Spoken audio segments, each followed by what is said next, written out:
আবারও আলোচনায় এসেছেন হিজাব নিষিদ্ধের প্রতিবাদে আন্দোলন করা সেই তাবাসসুম। এবার হিজাব নিয়ে নয়, পরীক্ষায় প্রথম হয়ে খবরের শিরোনাম হয়েছেন তিনি। ভারতের হিজাব আন্দোলনের সময় আলোচনায় আসা সেই তাবাসসুম সাইক এবার দ্বাদশ শ্রেণীর পরীক্ষায় কর্ণাটক রাজ্যের ভেতর প্রথম হয়ে সাড়া ফেলেছেন গোটা ভারতে। आपकी मुलाकात कर्नाटक की उस मुस्लिम छात्रा से करवाना चाहते हैं और अब 12वीं कक्षा की बोर्ड की परीक्षाओं में कर्नाटक में टॉप किया है और ये वही मुस्लिम छात्रा है जिसने कर्नाटक में पिछले साल हुए हिजाब आंदोलन में बढ़ चढ़कर हिस्सा लिया था। अभी यकीन ही नहीं हो रहा है कि ये इतना अच्छा करेगी। मुझे था ये बहुत मेहनत करती थी और बहुत पढ़ती भी रहती थी, तो हम लोगों को यकीन था आएगा, लेकिन फर्स्ट आएगी ये बहुत सरप्राइज़ हो गया है। अभी हम पहले अल्लाह का शुक्र अदा करते हैं कि रमज़ान में हम इतनी बड़ी खुशी नसीब करें हैं और ये कॉलेज में बहुत सपोर्ट किया है, टीचर्स, प्रिंसिपल और बहुत स्टाफ, ये बहुत सबका बहुत तारीफ़ करते हैं। हम कांग्रेस करते हैं, उन सबका शुक्रिया अदा करते हैं। When I was 5 years old मैं हिजाब पहन रही हूँ, मेरे आइडेंटिटी का बहुत एक इम्पॉर्टेंट हिस्सा है, इसलिए मैंने डिसाइड किया कि चलो कॉलेज तक पहन कर जाएंगे और फिर क्लासेस अटेंड करेंगे। আসসালামু আলাইকুম বন্ধুগণ, আজ তোমার নতুন একটা নিউজ হাজির হয়েছি। সেটা হচ্ছে তাবাসসুম বা মুস্কান নামে যে মেয়েটি পর্দা নিয়ে হিজাব নিয়ে আন্দোলন করেছে বা তাকবীর দিয়ে ভাইরাল হয়েছিল, সেই মেয়েটি এবার প্রথম স্থানে অর্জন করেছে ভারতের কান্নাড়া অঞ্চলে। ভীষণ নাম করেছে এবং সেটি নিয়ে কিন্তু অনেকে নিউজ করতেছে অনেক বিষয়, এবং আমরা সেই একটা ভিডিও দেখে আসবো সেই মুস্কানের, যিনি এই পর্দা বিষয়ে কথা বলেছেন এবং তিনি এবার প্রথম স্থান অর্জন করেছেন একটা পরীক্ষার মাধ্যমে। সো গাইস, আমরা সেই ভিডিওগুলো আগে দেখে আসি। ভারতের হিজাব আন্দোলনের সময় আলোচনায় আসা সেই তাবাসসুম সাইক এবার দ্বাদশ শ্রেণীর পরীক্ষায় কর্ণাটক রাজ্যের ভেতর প্রথম হয়ে সাড়া ফেলেছেন গোটা ভারতে। ভারতের কর্ণাটকে অনুষ্ঠিত 600 নম্বরের এই পরীক্ষায় 17 বছরের এই কিশোরী 593 নম্বর পেয়ে অর্জন করেন প্রথম স্থান। পরীক্ষায় হিন্দি, সমাজবিজ্ঞান ও মনোবিজ্ঞানে তিনি পেয়েছেন 100-তে 100 নাম্বার। 2022 সালের জানুয়ারিতে ভারতের কর্ণাটকের এক স্কুলে হঠাৎ করেই মুসলিম ছাত্রীদের হিজাব পরা নিষিদ্ধ করে কর্তৃপক্ষ। হিজাব বা কোনো ধরনের ধর্মীয় পোশাক পরে ক্লাস করা যাবে না বলে ফরমান জারি করে তারা।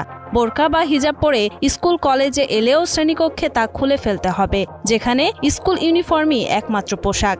উদিপি স্কুলের সেই ফরমান ক্রমেই ছড়িয়ে পড়ে রাজ্যের অন্যান্য স্কুলগুলোতে। এই ঘটনাকে কেন্দ্র করে দেখা দেয় ধর্মীয় উত্তেজনা। রাজধানী বেঙ্গালুরুতেও আছড়ে পড়ে সেই ঢেউ। দুই ধর্মের উগ্রপন্থীদের আচরণে দেখা দেয় সাম্প্রদায়িক সম্প্রীতি নষ্ট হওয়ার শঙ্কা।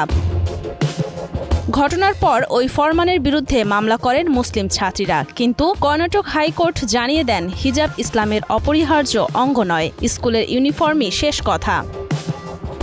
রাজ্যে হিজাব বিতর্ক যখন তুঙ্গে, তখন তাবাসসুম ও তার অন্য 5 বান্ধবী সিদ্ধান্ত নেন বেঙ্গালুরের স্কুলে না যাওয়ার। অনেক দিন বাড়ি বসেছিলেন তারা, এরপর একদিন মন বদলান। সংবাদ মাধ্যমকে তাবাসসুম বলেছিলেন, কোনো ধর্মনিরপেক্ষ রাষ্ট্রে পোশাকের ওপর সরকারি বিধিনিষেধ থাকা উচিত নয়। শিক্ষা গ্রহণ ও ধর্মাচরণ দুটি আমার অধিকার। তিনি আরও বলেছিলেন, 5 বছর বয়স থেকে হিজাব পরে আসছি, হিজাব পরতে আমার ভালোও লাগে, পোশাকটির প্রতি একটা অধিকার বোধ জন্মে গিয়েছে। সে সময় তাবাসসুমের কথায় অনেকে তুচ্ছ তাচ্ছিল্য করলেও তার প্রতিবাদে স্বরূপ তিনি চালিয়ে যান পড়াশোনা, আর সেই ফলই যেন এখন পেলেন তিনি। দ্বাদশ শ্রেণীর পরীক্ষায় ভারতের কর্ণাটক রাজ্যের মধ্যে প্রথম স্থান অধিকার করেন তিনি। তাবাসসুমকে শাবাশি জানিয়ে টুইট করেছেন কংগ্রেস নেতা শশী থারুর। মা বাবার সঙ্গে এই মেধাবী ছাত্রীর ছবি দিয়ে কেরালাল এই কংগ্রেস নেতা লিখেছেন, সাফল্যের সবচেয়ে বড় প্রতিবাদ, শাবাশ Tabassum. When I was 5 years old मैं हिजाब पहन रही हूँ, मेरे आइडेंटिटी का बहुत एक इम्पॉर्टेंट हिस्सा है, इसलिए मैंने डिसाइड किया कि चलो कॉलेज तक पहन कर जाएंगे और फिर क्लासेस अटेंड करेंगे। कर्नाटक में जब पूरा हिजाब विवाद चल रहा था, तब एक लड़की थी जिसने हिजाब पर उस पूरी कंट्रोवर्सी पर एक डिसीजन लिया और कॉलेज जाना चुना अंडर ग्रेजुएशन कोर्स के लिए, उसके बाद पीयू के कोर्स के लिए।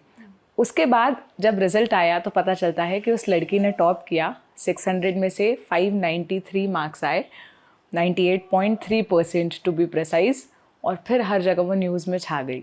तो आज हम उसी लड़की से, जिसका नाम तबस्सुम शेख है, उनसे मिलने आए हैं, उनसे बात करने आए हैं, उनकी जर्नी जानने आए हैं। सबसे पहले तो तबस्सुम बहुत सारा कॉन्ग्रेचुलेशंस। Thank you. कैसा महसूस कर रही हैं आप? आई एम फीलिंग बहुत खुशी महसूस हो रही है। लाइक अभी भी मैं प्रोसेस कर रही हूँ कि क्या ये सच्चाई है। लाइक बहुत खुश हूँ। पहली बार जब पता चला कि ऐसे टॉप किया है तो क्या क्या लगा, कैसे पता चला? मुझे मेरे टीचर्स ने इन्फॉर्म किया सबसे पहले। लाइक बहुत सारे कॉल्स आ रहे थे और जब पिकअप किया तो उन्होंने इन्फॉर्म किया कि कंग्रेट्स, तुम ही स्टेट की फर्स्ट रैंक टॉपर हो। एंड मुझे यकीन नहीं हो रहा था कि this is reality and I thought I was in a dream. सपना देख रही हूँ ऐसे लग रहा था। लेकिन बहुत खुशी हुई, बहुत खुशी हुई। और फिर आफ्टर टीचर्स के विशेस के बाद मेरे पेरेंट्स भी आकर मुझे कंग्रेचुलेट कर रहे थे। तो और मम्मी पापा का पहला रिएक्शन क्या था जैसे ही पता चला कि बेटी ने तो स्टेट में टॉप कर लिया पूरे कर्नाटका में? बहुत खुश थे। लाइक खुशी के आंसू बहा रहे थे वो लोग। बहुत रोई मम्मी? हाँ, बहुत रही। अच्छा, अभी अभी ईद गुजरी है। हाँ खूब ईदी मिली होगी इस बार तो, क्योंकि टॉप किया है। हाँ, अल्हम्दुलिल्लाह खूब मिली। अच्छा, अब हम बात करते हैं कंट्रोवर्सी पर जो शुरू हुई थी। क्या हुआ था जब पूरे प्रदेश में हिजाब पर विवाद चल रहा था? तब आपने कैसे डिसाइड किया कि आप कॉलेज हिजाब के बिना जाना चुनेंगी? क्या मम्मी पापा ने कहा या ये आपका पर्सनल डिसीजन था? मैं बहुत दुखी थी। मुझे बहुत लाइक अनफेयर लग रहा था, बहुत इलॉजिकल, अनजस्ट लग रहा था। और मैं 2 हफ्ते कॉलेज नहीं गई क्योंकि I was very depressed and confused. और I did not understand like क्या करूं अब मैं। लाइक कैसे छोड़ सकती हूँ मैं। Like from a very young age, from almost when I was 5 years old, मैं हिजाब पहन रही हूँ। मेरे आइडेंटिटी का बहुत एक इम्पॉर्टेंट हिस्सा है। और इसलिए मैं बहुत कंफ्यूज्ड थी। तो मेरे माता और पिता दोनों ने मुझे समझाया कि ये सब एक चाल है मुस्लिम्स को और बैकवर्डनेस में पुश करने के लिए, फ़ीमेल एजुकेशन पर लाइक फुल स्टॉप लगाने के लिए। तो इसलिए दे सेड दैट अगर मैं अच्छे से पढ़ाई करूँगी and if I go get to a position from where I can uplift other people in my community, ये बहुत अच्छा होगा मुस्लिम्स के लिए एज अ होल, और दूसरे माइनॉरिटीज़ को भी एक इनकरेजमेंट मिलेगा। तो इसलिए उन्होंने बोला कि अपनी पढ़ाई पर फोकस करो, जाओ कॉलेज को और अपनी पढ़ाई हासिल करो। तो इसलिए दैट एनकरेज मी, क्योंकि आई रियलाइज़ लाइक मेरे भविष्य पर बहुत इम्पैक्ट था इसका। इसलिए मैंने डिसाइड किया कि चलो कॉलेज तक पहन कर जाएंगे और फिर क्लासेस अटेंड करेंगे।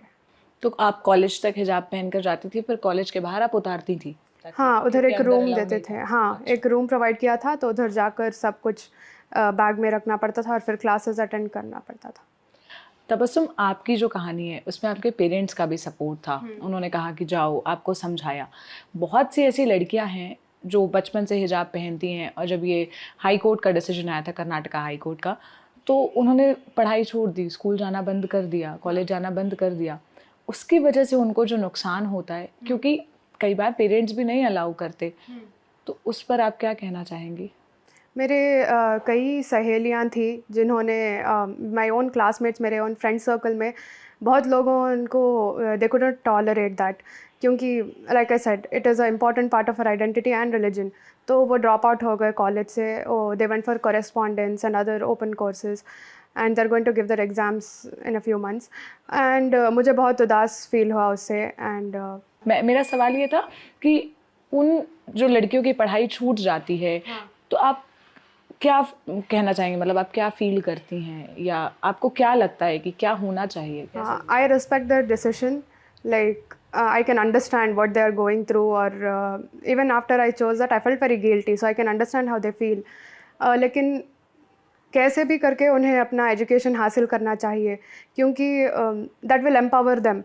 They will be able to inspire so many other girls, and they can also like prevent such injustices in the future. तो इसलिए I would encourage them to stay strong and to pursue their education, no matter through what means.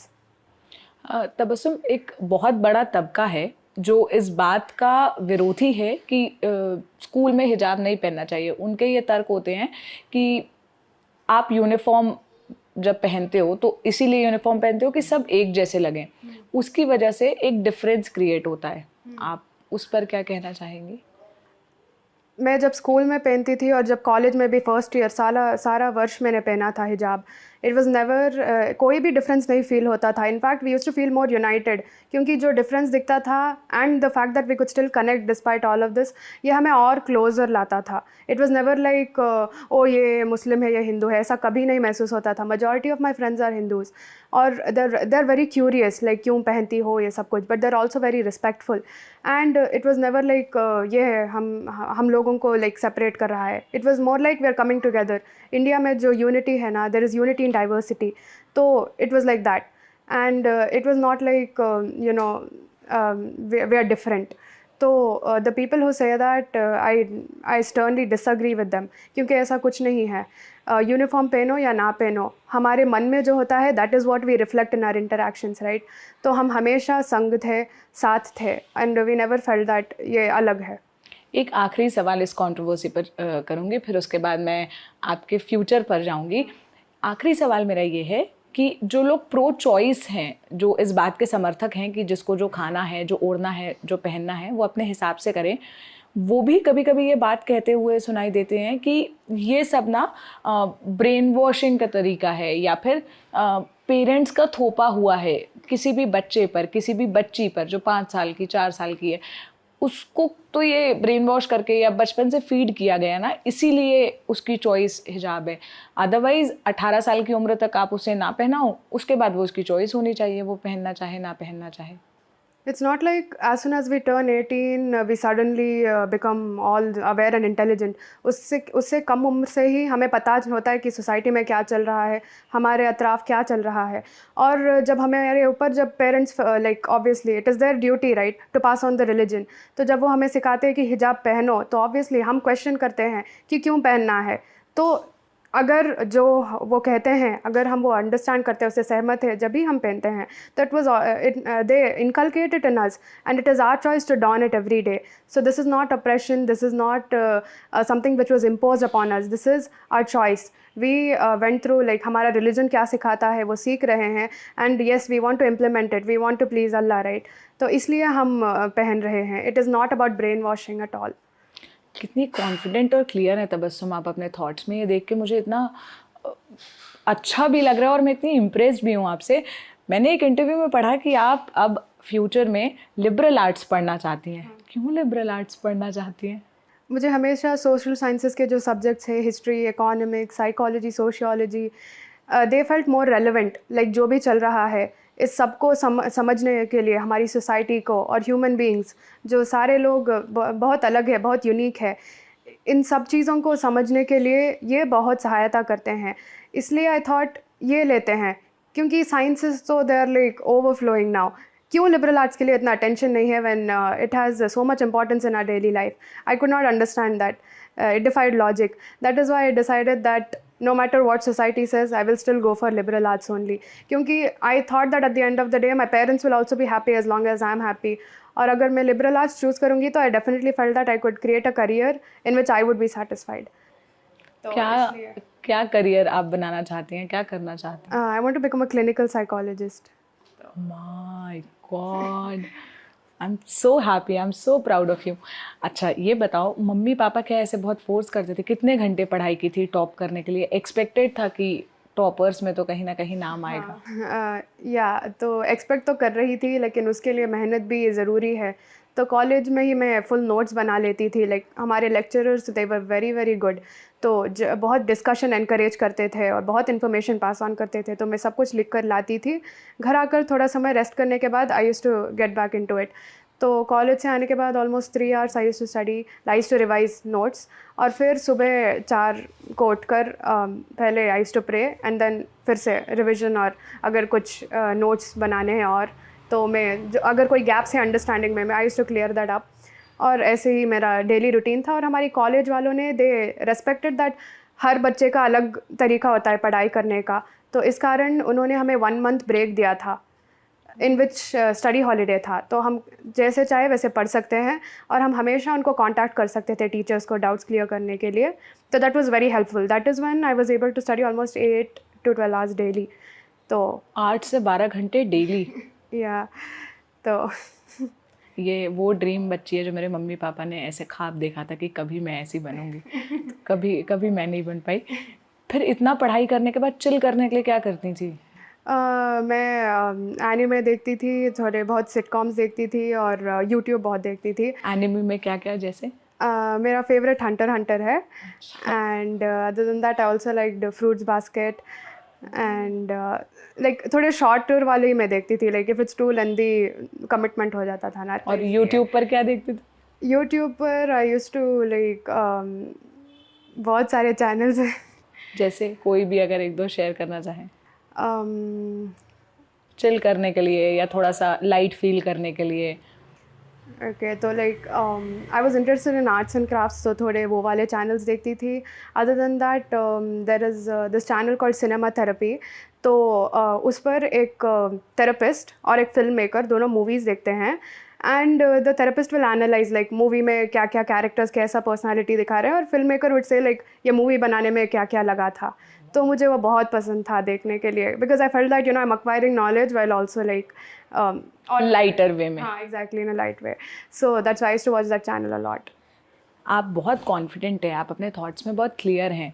Young लड़कियों को आप क्या message देना चाहेंगी, क्या कहना चाहेंगी? क्योंकि आप इतना पढ़ाई पर भी फोकस करती हैं, आप इस बात को लेकर भी बहुत समर्थक है कि सबको पढ़ाई मिलनी चाहिए। जो भी बच्चियां हैं आगे जाना चाहती हैं, या उनके लिए आप कोई अगर मैसेज देना चाहें from your life, from your learnings, कोई एक ऐसा होता है ना, मेरी लाइफ का तो एक सूत्र है कि मुझे इस पर तो मैं बिलीव करती ही हूँ। I always want to speak my mind, like you know I want to put it out there. तो अगर कोई thought है आपके मन में तो हमेशा उसको convey कीजिए, like you need to be confident in yourself, right? You know who you are, तो you should be always like put yourself out there. That is the best way to like get your message across. तो I always believe in speaking my mind. और इतनी clarity कैसे आती है thoughts में? मैं बहुत like I like reading books a lot. So when I used to read, like I saw that my vocabulary was developing. So from a very young age, I became very confident in my ability to talk about my speaking skills. So that's why I never hesitate. अच्छा Tabassum, and में अपने favourite subjects और पढ़ाई की strategy बता दो, क्योंकि पढ़ते तो बहुत सारे बच्चे हैं लेकिन वो नंबर्स में नहीं कन्वर्ट होता ना। हाँ तो मेरे favourite subjects in my PU was psychology and English. English में तो बहुत अच्छे अच्छे लेसन्स भी मिलते थे और साइकोलॉजी तो that was my main focus right for life, like I want to build a career in that, तो I was invested in that. As for my study strategies, on the very first day of college, मैं गई library को और मैंने सारे previous year question papers इकट्ठा कर लिए और उधर ही बैठकर मैंने कंपेयर किया कि कौन से क्वेश्चंस हर साल रिपीट होते हैं, कौन से फ्रीक्वेंटली आस्क्ड है, और मैंने नोट डाउन कर लिया। एंड देन आफ्टर दैट मेरे टीचर्स भी बहुत हेल्पफुल थे। They used to send a list, like ये क्वेश्चंस दे विल फिर से आएंगे, तो उन पर बहुत फोकस करती थी मैं। और नोट्स भी मैं ऐसे कलर कोड करके सब कुछ रखती थी ताकि यू नो बहुत सारा इन्फॉर्मेशन होता है ना लिबरल आर्ट्स में, तो दिमाग में बैठाना था, तो इसलिए वो करती थी। एंड देन एनर्जी मैनेजमेंट करती थी, लाइक कौन सा टाइम है दिन का जब सबसे ज़्यादा हाईएस्ट एनर्जी मुझे फील हो रही है, जब मेरा माइंड कम्प्लीटली ब्लैंक है, नया इन्फॉर्मेशन ले सकती हूँ मैं, तो वो है ना 4 AM से 8 AM तक था, like very early in the morning. Like I used to wake up at 4, full fresh रहती थी और तभी मैं पढ़ाई शुरू कर देती थी। एंड यू नो उस टाइम पर कोई भी डिस्टर्बेंसेस नहीं होते, तो इसलिए जब भी मैं बैठकर सारे मुश्किल टॉपिक्स ख़त्म कर देती थी और सारे simpler topics over the day I used to space out. और कॉलेज से लौट कर आते ही like one more important this thing technique which I had learned is जो भी लैंग्वेज में आपको सिखाया जाता है कॉलेज में, उसे जब अपने मदर टंग में कन्वर्ट करके बोलते हैं तो वो दिल और दिमाग में और पक्का बैठ जाता है। तो इसलिए मैं कॉलेज में ऑब्वियसली इंग्लिश में सिखाते थे और घर पर आकर मैं मम्मी को सब कुछ उर्दू में बोलती थी। सारा हिस्ट्री सुना दिया मैंने, इंडियन और लास्ट ईयर फॉरेन हिस्ट्री सब कुछ। लाइक हिस्ट्री एग्ज़ाम के लिए मैं ऐसे ही प्रिपेयर होती थी, सब कुछ मैं मेमोराइज़ कर लेती थी इंग्लिश में और फिर मम्मी के पास आकर बैठकर सब कुछ उर्दू में कन्वर्ट करके बोलती थी। तो अगर एग्ज़ाम में भी अगर कोई स्लिप अप होता तो मुझे याद आता कि हाँ in my mother tongue it is like this, तो और कॉन्फिडेंस से मैं लिख सकती थी। तो that is one more thing. हाँ, बचपन में क्या घर पर कोई पढ़ाता था? मतलब कौन, मम्मी पापा में से कोई ऐसे बैठ के up till second standard third standard मम्मी पापा ही पढ़ाते थे. आफ्टर दैट मैं ही सेल्फ स्टडी कर लेती थी. मैथ्स के लिए थोड़ी बहुत हेल्प चाहिए थी, तो सिक्स स्टैंडर्ड ऑनवर्ड्स मुझे एक बहुत अच्छे मैथ्स के ट्यूटर मिले थे. उन्होंने मुझे पढ़ाया था अप टिल 10th, और बाकी के सारे सब्जेक्ट में सेल्फ स्टडी करती थी. तो अगर कोई सब्जेक्ट में आपको सहायता चाहिए तो please approach your teachers and get professional help. Okay, ಇನ್ನು ಪೋಷಕರಿದ್ದಾರೆ. ತಮ್ಮ ಮಗಳ ನಿರೀಕ್ಷೆ ಇತ್ತ ರಾಜ್ಯಕ್ಕೆ ಪ್ರಥಮ ರ್ಯಾಂಕ್ ಬರ್ತಾರೆ, ಜೊತೆಗೆ ಈ ದೊಡ್ಡ ಮಟ್ಟದ ಸಂಭ್ರಮ ಕಾಣಾಗ್ತಾರೆ ಅಂತ ಅನ್ಸುತ್ತಾ ತಮಗೆ? मुझे कन्नड़ नहीं आता है. ಕನ್ನಡ ಬರಲ್ವಾ? ಸ್ವಲ್ಪ ಸ್ವಲ್ಪ ಹಿಂದಿಲೇ ಹೇಳಿ. मुझे अभी यकीन ही नहीं हो रहा है कि ये इतना अच्छा करेगी. मुझे था ये बहुत मेहनत करती थी और बहुत पढ़ती भी रहती थी, तो हम लोगों को यकीन था आएगा, लेकिन फर्स्ट आएगी ये बहुत सरप्राइज़ हो गया है. अभी हम पहले अल्लाह का शुक्र अदा करते हैं कि ये रमज़ान में हम इतनी बड़ी खुशी नसीब करें हैं, और ये कॉलेज में बहुत सपोर्ट किया है, टीचर्स, प्रिंसिपल और बहुत स्टाफ. ये बहुत सबका बहुत तारीफ़ करते हैं, हम कांग्रेस करते हैं, उन सबका शुक्रिया अदा करते हैं. ಓಕೆ ಸರ್, ತಮಗೆ ಯಾವ ರೀತಿಯಾಗಿ ಸಂತೋಷ ಆಗ್ತಾಯಿದೆ? ಜೊತೆಗೆ ಇನ್ನೊಂದು ವಿಚಾರ ಏನಂದರೆ, ಕಳೆದ ವರ್ಷ ಹಿಜಾಬ್ ದೊಡ್ಡ ಮಟ್ಟದಲ್ಲಿ ಗಲಾಟೆ ಆಗಿತ್ತು PU ಎಕ್ಸಾಮ್ ಟೈಮಲ್ಲಿ. ಇವುಗಳೆಲ್ಲ ನಡುವೆ ವಿದ್ಯಾರ್ಥಿಗಳನ್ನು ಕಳಿಸುವಂಥದ್ದು ಪೋಷಕರು, ಜೊತೆಗೆ ವಿದ್ಯಾರ್ಥಿನಿಯರು, ಸರ್ಕಸ್ಗಳು ಕೂಡ ನಡೆದಿತ್ತು. ಇವುಗಳನ್ನೆಲ್ಲ ಮೆಟ್ಟಿ ರಾಜ್ಯ ಕಲಾ ವಿಭಾಗದಲ್ಲಿ ಮಗಳು ಪ್ರಥಮ ಸ್ಥಾನ ಪಡ್ಕೊಂಡಿದ್ದಾಳೆ. That's not a problem. So basically we have to go with the land of the law. If that is the college and that is the state's law, she has to follow and she is going to follow it, whatever it be. ಸಂತೋಷ ಹೇಗಿದೆ ಮಗಳ achievement ಬಗ್ಗೆ? I am really happy. ತುಂಬ ಖುಷಿ ಆಗ್ತಾ ಇದೆ. Expectation ಇತ್ತು, but not the first rank, but I am happy for her and I want her to stay humble. Okay, ಕೊನೆಯ ಪ್ರಶ್ನೆ ತಪ್ಸುಮ್ಗೆ. ಹಿಂದೆ ಈ ಕಳೆದ 2 ವರ್ಷದಿಂದ ಈ ಗಲಾಟೆಗಳನ್ನು ನೋಡಿದ್ವಿ, ಹಿಜಾಬ್ ಗಲಾಟೆಗಳನ್ನೆಲ್ಲ ನೋಡ್ಕೊಂಡಿದ್ವಿ. ನಿಜಕ್ಕೂ ಸಮಸ್ಯೆ ಅನಿಸುತ್ತಾ ಅದು ನಿಮಗೆ? I didn't understand the question. ನಿಮಗೆ ಈ wearing of hijab is compulsory like in schools, it's really given a trouble to you? Not really, because it's like my father said, whatever is the law, we must follow it. And I didn't want anything to get in the way of my education, because I'm very ambitious and I want to reach my goals. So I didn't let that get in my way. ಮುಂದೆ ಬರುವ ನಿಮ್ಮ ಜೂನಿಯರ್ಸ್ಗೆ ಏನು advice ಕೊಡ್ತೀರಿ? ಈ ಪ್ರಥಮ PUCಲಿ ಓದ್ತಿರೋಂಥವ್ರಿಗೆ ಈ ರೀತಿ achieve ಮಾಡಬೇಕು, ಸಾಧನೆ ಮಾಡಬೇಕು ಅಂದರೆ ಏನು ಮಾಡಬೇಕು ಅಂತ ಹೇಳ್ತೀರಿ? I would say that they should work hard from the first day and never hesitate to ask teachers for advice and for guidance. They will always help you, they will always assist you, and also refer to previous year question papers, even that will help you a lot. So, and all the best. Okay, ಕೊನೆಯದಾಗಿ ಅವರ ಈ ಎಲ್ಲ ಸಾಧನೆಗಳಿಗೆ ಕಾರಣ, ಯಾಕಂದರೆ college ಕೂಡ ಪ್ರಮುಖವಾದ ಪಾತ್ರವನ್ನು ವಹಿಸುತ್ತೆ. ಅದರ ಸಿದ್ಧತೆಗಳು ಜೊತೆಗೆ NMRQಗೆ ಈಗ ಇದೇನು ಮೊದಲಲ್ಲ, ಕಳೆದ ವರ್ಷವೂ ಕೂಡ ಇದೇ ರೀತಿಯಂತಹ ಫಲಿತಾಂಶ ಬರ್ತಿರುತ್ತೆ. ಈ ಬಾರಿ ಕೂಡ 2-3 ಹೆಚ್ಚು ರ್ಯಾಂಕ್ಗಳು ಕೂಡ ಅವ್ರು ಪಡ್ಕೊಂಡಿದ್ದಾರೆ. ಅವರ ಪ್ರಿನ್ಸಿಪಲ್ನ ಮಾತಾಡಿಸ್ತೀನಿ. ಮೇಡಮ್, ಈ ವಿದ್ಯಾರ್ಥಿನಿಯರು ರ್ಯಾಂಕ್ ಬರುವಂಥದ್ದು ಕಾಲೇಜಿನ ಸಂತಸವನ್ನು ಮತ್ತಷ್ಟು ಹೆಚ್ಚಿಸಿದಾಗೆ ತಮಗೆ ಎಷ್ಟು ಖುಷಿ ಆಗ್ತಿದೆ? ಖುಷಿಗೆ ಅದು ಲಿಮಿಟೇ ಇಲ್ಲ, ಏಕೆಂದರೆ ಇದು ಫಸ್ಟ್ ರ್ಯಾಂಕ್. ಯಾವಾಗೂ rank 6th 4th, last year 8th ಬಂದಿತ್ತು, 9th ಬಂದಿತ್ತು, but first rank is something you can't even imagine. ಸ್ಟೇಟ್ಗೆ topper among lakhs of students, my child has come first ಅಂದಾಗ ಇಟ್ಸ್ ಸಮಥಿಂಗ್ ಸರ್ಪಾಸ್ ದಿ ಖುಷಿಗೆ ಅದು surpass ಆಗಿದೆ ಅಂತ ನಾನು ಹೇಳ್ತೇನೆ. So anyway, for all this reason is my management who has been very supportive to me and all the staff who have encourage the child to do so good. Thank you ma'am. ಇದಿಷ್ಟು ಕಾಲೇಜಿನ ಆಡಳಿತ ಮಂಡಳಿ ಆಗಿರ್ಬೋದು, principal ಆಗಿರ್ಬೋದು, ಜೊತೆಗೆ ಪೋಷಕರು ಮತ್ತು ವಿದ್ಯಾರ್ಥಿನಿಯ ಸಂತಸದ মাতুಗಳು. ক্যামেরাম্যান সন্তোষ জুতা, বিনয় কুমার কাশমানা, টিভি। তো বন্ধুগণ, আমরা সেই ভিডিওটি দেখলাম যেখানে দেখা যাচ্ছে তাবাসসুম হোসেন মুস্কান, যিনি পর্দার আন্দোলনে আন্দোলন করেছেন এবং এবার তিনি পরীক্ষায় কিন্তু প্রথম স্থান অর্জন করেছেন এবং সকলে কিন্তু প্রশংসা জানাচ্ছেন। এবং আমাদের তরফ থেকে থাকবে ধন্যবাদ এবং প্রশংসা থাকবে, যে শুভেচ্ছা জানাচ্ছি আমরা তাকে, যে তিনি এই ধরনের একটা পাস করেছে এবং নাম করে গেছে। তিনি কিন্তু পর্দাকাণ্ডে কিন্তু অনেক ভূমিকা রেখেছিলেন এবং এবারও কিন্তু তিনি অনেক ধর একটা পরীক্ষা পাস করে একদম পুরো সবার প্রশংসা পাচ্ছে। তোমাদের মতামত অবশ্যই কমেন্ট বক্সে জানাবে। তো আজকে শেষ করছি, দেখাবেন না কোনো নিউজে।